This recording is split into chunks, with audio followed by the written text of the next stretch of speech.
आ रही है।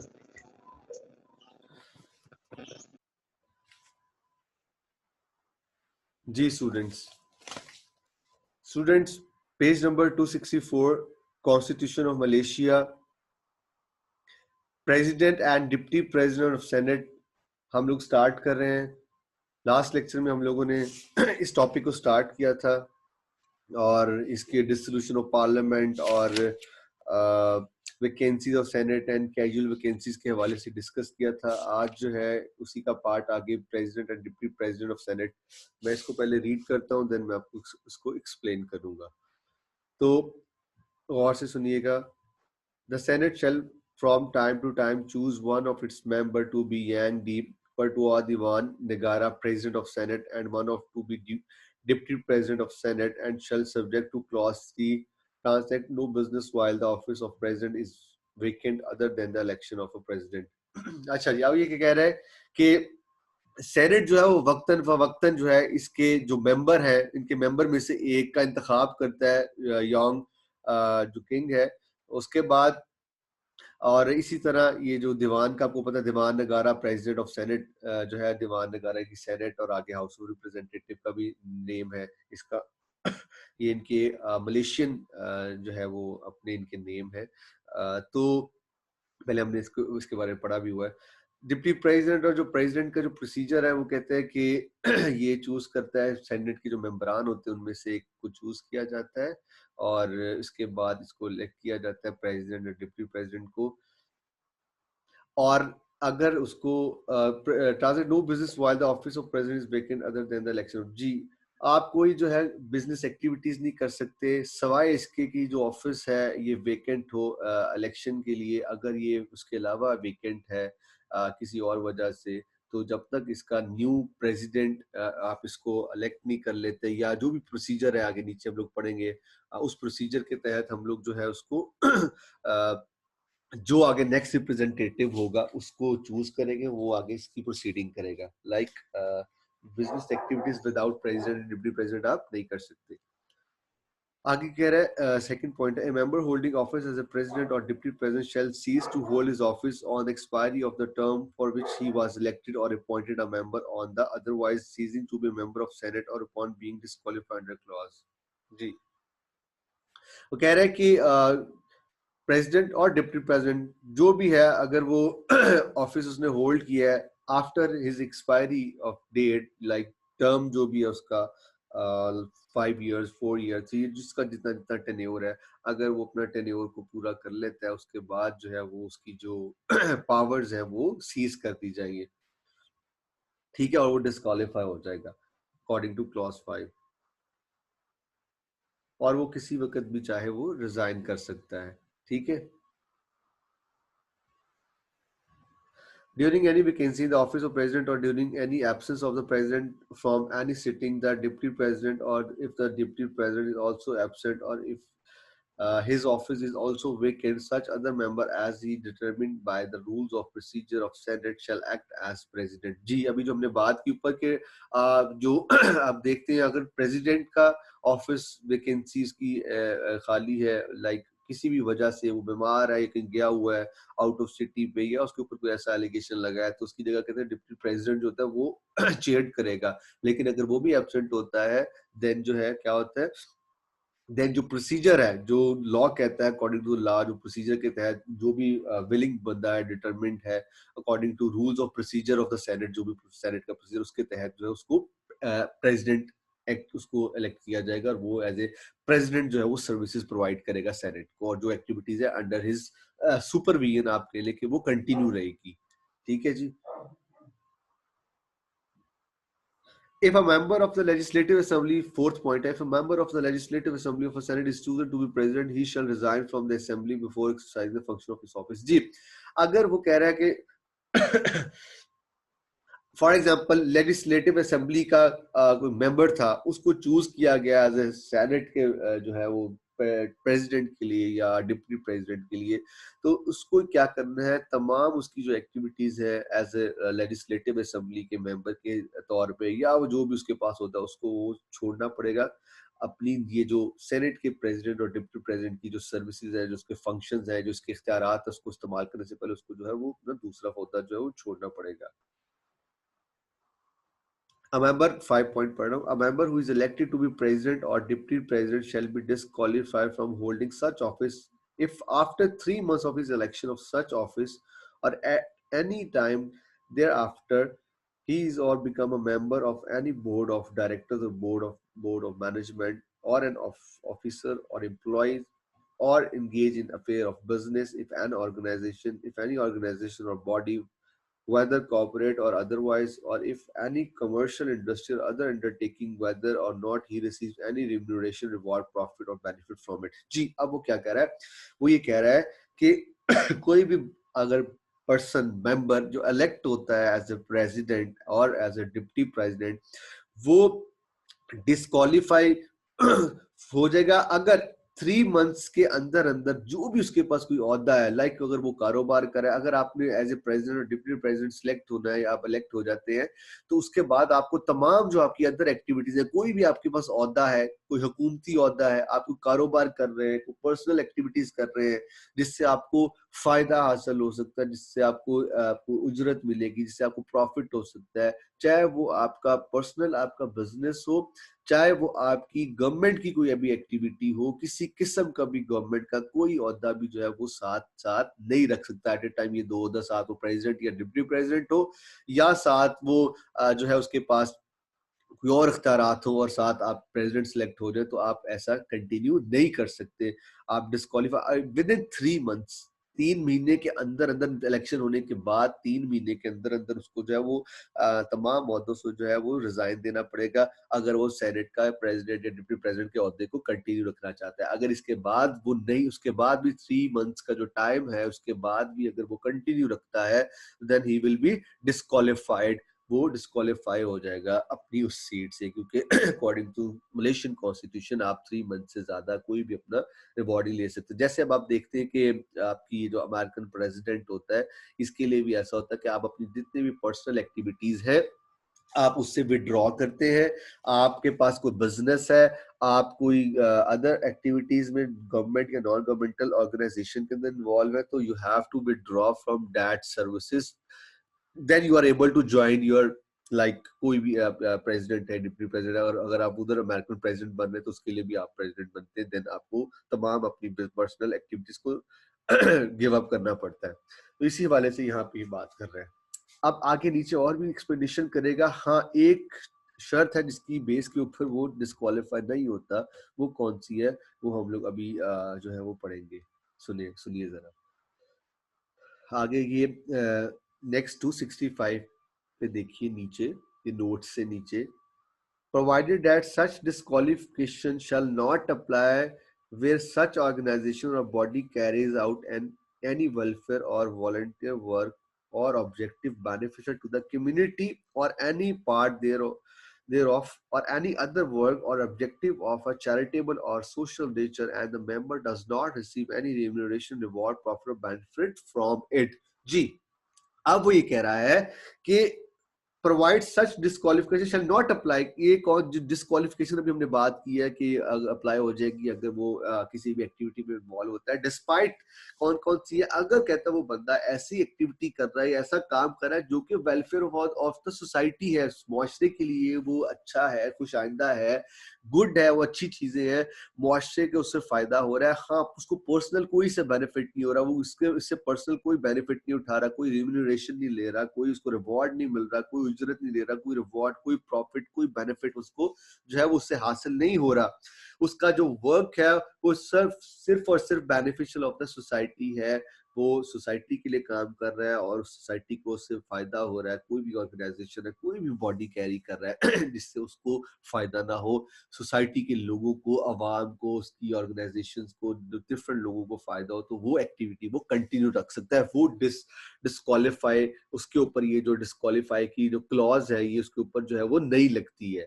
ठीक है, अभी हमने पीछे बात की थी तमाम पर्सनल एक्टिविटीज़ जिससे उसको फ़ायदा हो, तो ऐसी एक्टिविटी जिससे उसको ना फ़ायदा हो, तो वो उसको कंटिन्यू कर सकता है और इसको प्रूव करना पड़ेगा कि ये जो आपका जो कारोबार कोई भी चीज़ एक्टिविटी कर रहा है, तो वो मेरे लिए उससे फ़ायदेमंद है, सोसाइटी को उससे फ़ायदा हो रहा है। आप देखते हैं हमारे कॉन्स्टिट्यूशन के अंदर भी बहुत सारी चीज़ें ऐसी ऐड है लेकिन आपके जो भी आपकी वज़ीर-ए-आज़म और ये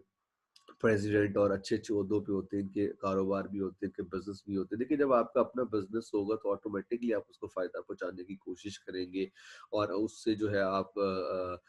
बेनिफिट्स लेंगे। ये इसीलिए हमेशा से होता है कि अगर आप इस ऐसे ओहदे पे हैं, उसका नाजायज़ फ़ायदा ना उठा सकें और आप देखते हैं हमारे माशाल्लाह नून लीग की जो एक्टिविटीज़ है, वो होती इस तरह हमज़ा शहबाज शरीफ जो है अंडों का रेट निकालते हैं, चिकन का रेट निकालते हैं, लाइक उनकी मोनोपोली है पोल्ट्री के अंदर। लाइक ऐसी एक डिफरेंट एक्टिविटीज़ है, ये हमारे चीनी माफिया देख ली पीटीआई के अंदर। ये जहांगीर तरीन की 7 शुगर मिलें हैं जो ऑन ये रिकॉर्ड कहता है कि मैंने वो मेरी पर्सनल या मैंने लीज़ पे ली हुई है। और आप देखिए कि 30 से 40% जो आपकी शुगर है आपकी पाकिस्तान की वो इनको ओन करते हैं लाइक उसका इसमें है मोनोपोली है। तो ऑटोमेटिकली ये सारी जो चीज़ें हैं इनको ऐसे नहीं होना चाहिए। इससे अपना और देखिए अभी आपने चीनी ये जो शुगर स्कैंडल भी आपको सुना होगा आप लोगों ने काफ़ी ज़्यादा जो है वो ये जहांगीर तरीन आउट भी रहा कंट्री से बाहर चला गया था। तो ये एक्टिविटी जब आप इक़्तिदार में होते हैं अरबों डॉलर्स, अरबों रुपए उन्होंने बनाए चीनी की होल्डिंग करके और इसको ब्लैक मार्केट करके। Sorry. Ji.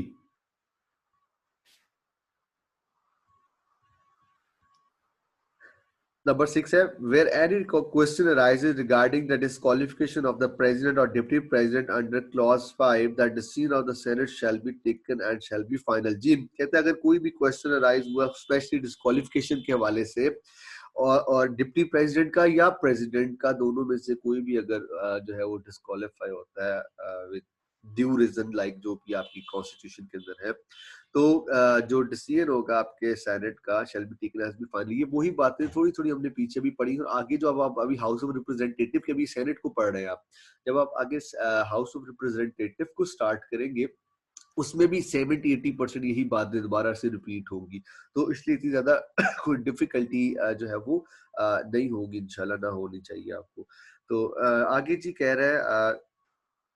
Speaker and deputy speaker of the house of representative. अभी आप क्या कह रहे थे president or deputy president of senate पढ़ रहे थे अब आप क्या पढ़ रहे हैं जी speaker of as speaker and deputy speaker of house of representative. अब आपको पता है हाउस ऑफ रिप्रेजेंटेटिव लाइक आपकी जो पार्लियामेंट है उसको उसका कौन होता है उसका स्पीकर ही जो होता है उसको चेयर होता है उसको चेयर पर्सन जो होता है उसको चला रहा होता है हाउस को तो स्पीकर और डिप्टी स्पीकर ही जो है वो ओन करता है उसको। जी the house of representative shall from time to time elect जी से जो कहता है हाउस ऑफ रिप्रेजेंटेटिव भी वक्त लाइक वक्त से एक वक्त से वक्त तक लाइक 5 साल का टेन्योर है 6 साल का टेन्योर उस वक्त वक्त से वक्त तक कहता है वो भी जो है वो उसको रिप्रेजेंट करता है इलेक्ट करता है। आगे कह रहा है जी ए पॉइंट में as Yang di Pertua Dewan Dewan Rakyat a person who either is a member of the house or is qualified for election as such a member and जी कहते हैं जी पर्सन स्पीकर की नहीं बात कर रहा है person who either is a member of house और is qualified for election कहते हैं या तो वो मेंबर हो हाउस ऑफ रिप्रेजेंटेटिव का या वो क्वालिफाई कर रहा हो election such qualify for election as a such a member तो वो जो है वो प्रेसिडेंट या डिप्टी प्रेसिडेंट सॉरी स्पीकर का जो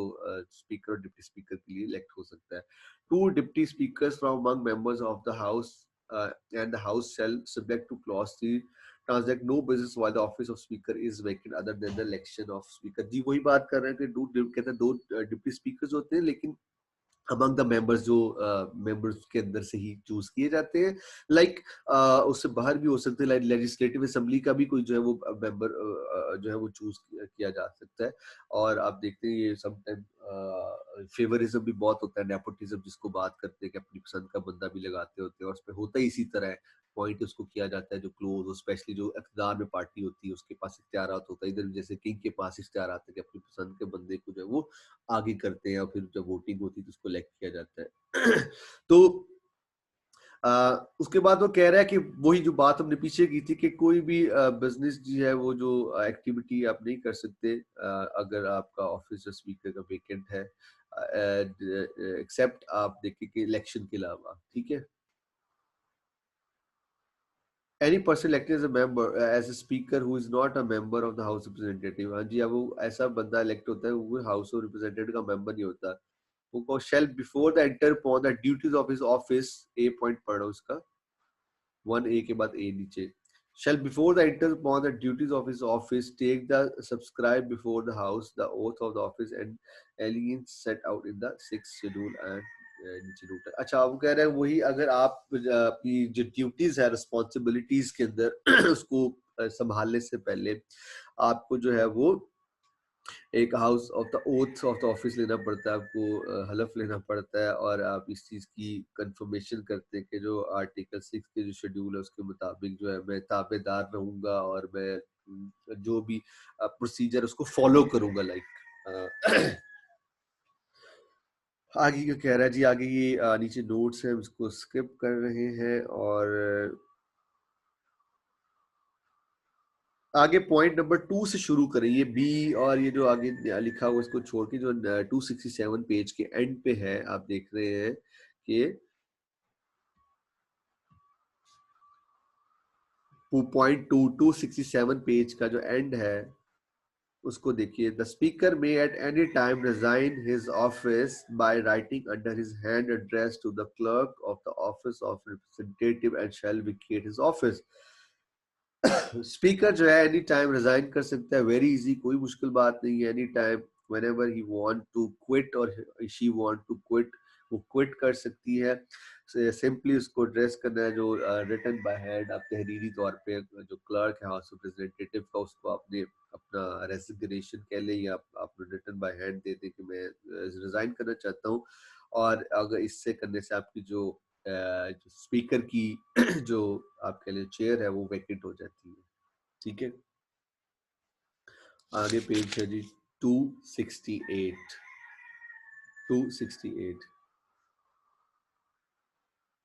ओके।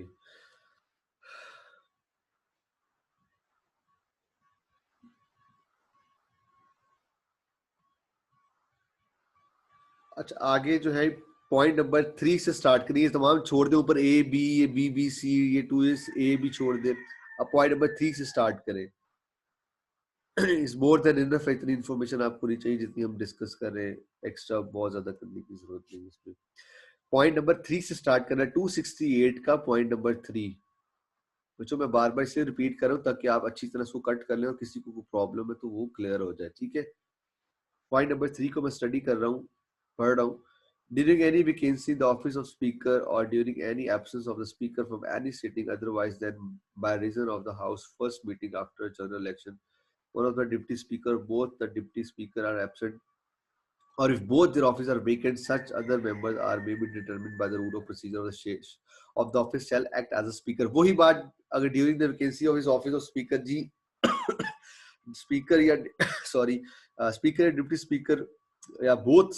का अगर एब्सेंट होते हैं, वेकेंट होते हैं, तो क्या होगा अकॉर्डिंग टू द प्रोसीजर, जो भी हाउस रिप्रेजेंटेटिव का प्रोसीजर है उसके तहत जो आप स्पीकर को जो है वो इलेक्ट करते हैं और वो उसके मुताबिक जो है वो करता है काम।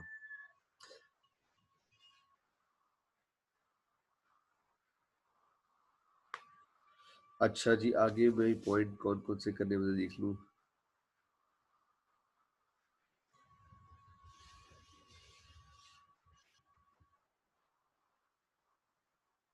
हाँ जी, आगे वही पॉइंट, फिर वही तकरीबन वही बातें। If a member of legislative assembly of a state is chosen to be a speaker, he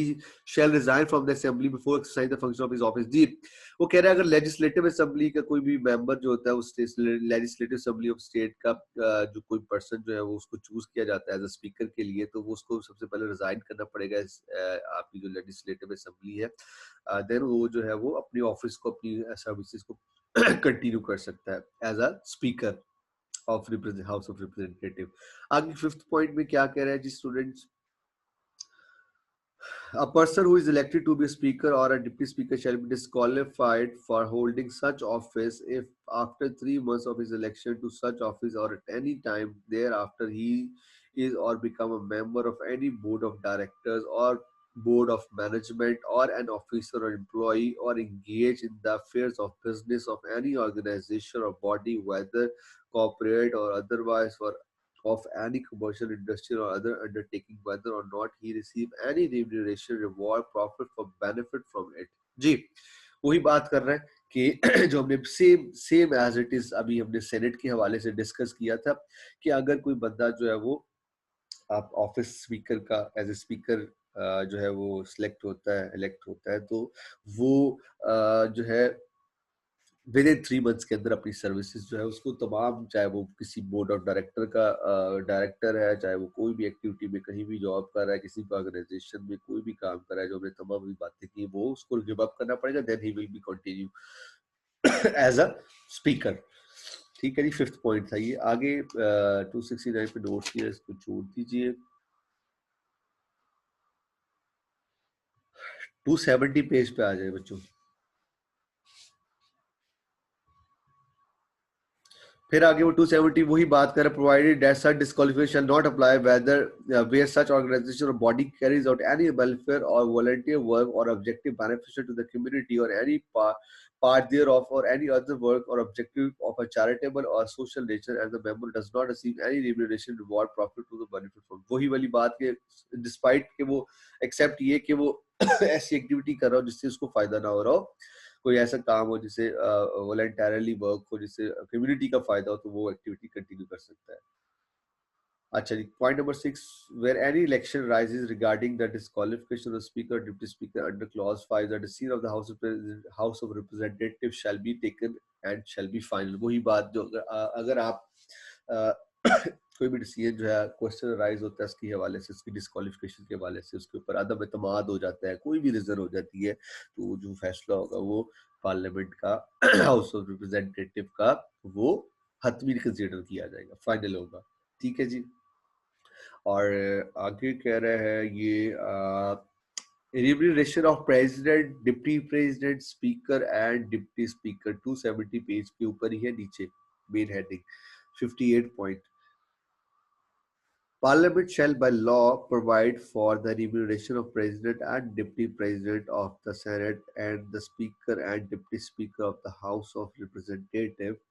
and the remuneration so provided for the President of the Senate and the Speaker of the House of Representatives shall be charged on the consolidated fund. जी अब remuneration से मुराद वही इनकी जो उजरत तनख्वाह जो इनकी salary president or deputy president और speaker speaker के हवाले से वो कौन देगा कैसे होगा उसका सिस्टम है वो कहते हैं कि हाउस ऑफ रिप्रेजेंटेटिव की जो रिम्यूनरेशन है वो प्रोवाइड जो प्रेसिडेंट को डिप्टी प्रेसिडेंट को प्रोवाइड करेगा जो आपका कंसोलिडेटेड फंड होगा कंसोलिडेटेड फंड से मुराद होता है कि आपका मजबूरी तौर पे जो सरमाया होता है जिसको आप कह लें कि आपका खजाना हम कहते हैं ना पाकिस्तान का कौमी खजाना जिसको बोलते हैं कौमी खजाना इज्तिमाई फंड जिसको बोलते हैं कौमी खजाना मजबूरी सरमाया भी इसको कह सकते हैं कंसोलिडेट होता है मुस्तहकम लाइक कंसोलिडेट का वैसे तो मतलब मुस्तहकम होता है लेकिन यहाँ पे कंसोलिडेटेड फंड से मतलब दिया गया मजबूरी सरमाया जो आपका इज्तिमाई उसमें से आप जो है उनकी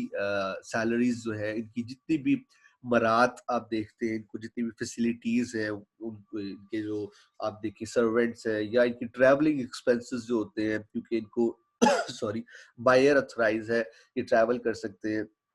तो उस हवाले से तमाम जो अखराजात हैं इनकी जो तनख्वाह से लेकर आम छोटी छोटी इनकी ट्रैवलिंग और इनकी सिक्योरिटी के हवाले से तमाम जो अखराजात है वो आपकी कंसोलिडेटेड फंड जो होता है उससे कौमी खजाने से दी जाती है जो पार्लियामेंट में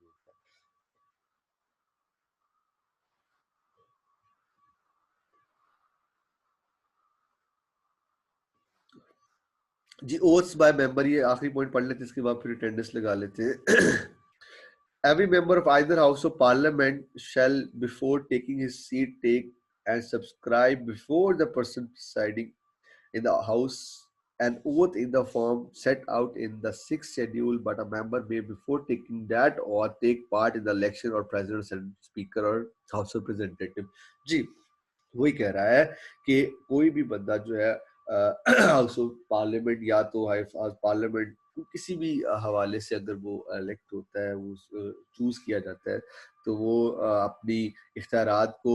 इस्तेमाल करने से पहले, अपने ऑफिस को प्रिजाइड करने से पहले वो जो है ओथ लेगा, जो कि 6 शेड्यूल के मुताबिक है, जो क्लॉजेस कहती है उसके अकॉर्डिंग। और हाँ, वो लेकिन ओथ लेने से पहले वो तमाम इलेक्शन की भी एक्टिविटीज है, उसके अंदर जो है वो पार्टिसिपेट कर सकता है इलेक्शन के अंदर, चाहे वो प्रेसिडेंट के लिए हो, चाहे वो डिप्टी प्रेसिडेंट के लिए हो, या एक स्पीकर के लिए हो, या डिप्टी स्पीकर के लिए हो, तो उसके अंदर जो है वो पार्टिसिपेट कर सकता है बिफोर ओथ। ये नहीं कि आप इलेक्शन में तब हिस्सा लेंगे, पहले ओथ लेकर आए। जब आप इलेक्ट होंगे आप इलेक्शन में हिस्सा ले सकते हैं, लेकिन जब आप इलेक्ट हो जाते हैं देन आप जो है वो उसके उस हवाले से आप जो है वो फिर ओथ लेते हैं कि मैं जो है वफादार को। ओथ बेसिकली बेटा पहले भी मैंने बताया था, ये होता है कि आप उस चीज का हलफ देते हैं कि मैं इस इदारे के साथ, इस सीट के साथ स्पेशली, ये जो सीट, ये जो ओहदा मुझे दिया गया, इसको मैं अपने फायदे के लिए नहीं, हुकूमत के फायदे के लिए, लोगों के फायदे के लिए, इस इंस्टीट्यूशन या ऑर्गेनाइजेशन के फायदे के लिए इसको मैं इस्तेमाल करूंगा। अपनी जितनी भी सलाहियतें हैं उसको इस्तेमाल करते हुए मैं जितना बेनिफिट दे सकता हूँ मैं इस सोसाइटी को, इस ऑर्गेनाइजेशन को, लोगों को इससे दूंगा। बेसिकली ओथ अब ये लेते हैं, ठीक है। और अब ओथ पे कितने लोग पूरा उतरते हैं ये आपको बेहतर मुझसे पता है, आप अच्छी तरह देख सकते हैं। बाकी प्रॉब्लम हमारे भी यहाँ पे ये कि आपकी भी, आप देखते हैं अक्सर आपकी ओथ सेरेमनीज होती है, आप लोग देख रहे होंगे टीवी पे देखते हैं तो अक्सर ओथ सेरेमनीज होती है, लेकिन ओथ लेने के बाद हम लोग भूल जाते हैं कि हमने ओथ लिया क्या था। और ओथ का मतलब अगर हम लोग डिटेल में जरा पढ़ लें, what is the meaning of oath, और ओथ किस चीज से लेते हैं हम लोग, किस चीज के ऊपर जो है ओथ लिया जाता है,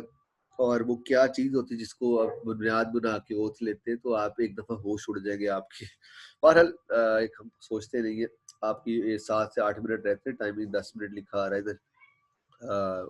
मीटिंग रिमेनिंग के। तो हम लोग ऐसा करते हैं, इसको यहाँ पे वाइंड अप करते हैं आज के लिए। कल इंशाल्लाह इसको यहीं से कंटिन्यू करेंगे, और आज मैं आपकी अटेंडेंस लगा लूँ।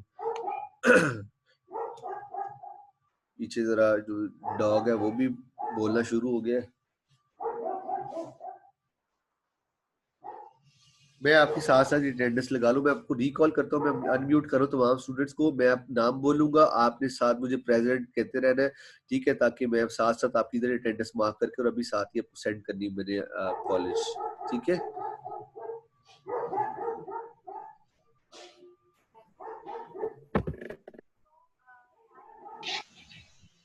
जिस रोज समझ आ रहा था, आवाज आ रही, कोई क्वेश्चन है किसी को तो पूछ ले।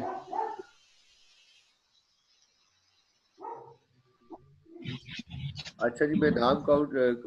ले रहा हूँ, अब साथ साथ आपकी अटेंडेंस लगती जाएगी, ठीक है।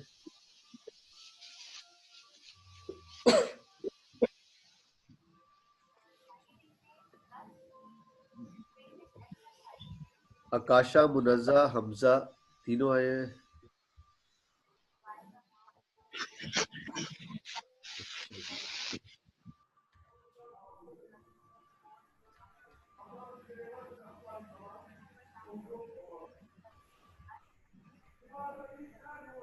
चलिए मैं आपकी अटेंडेंस लगा रहा हूँ।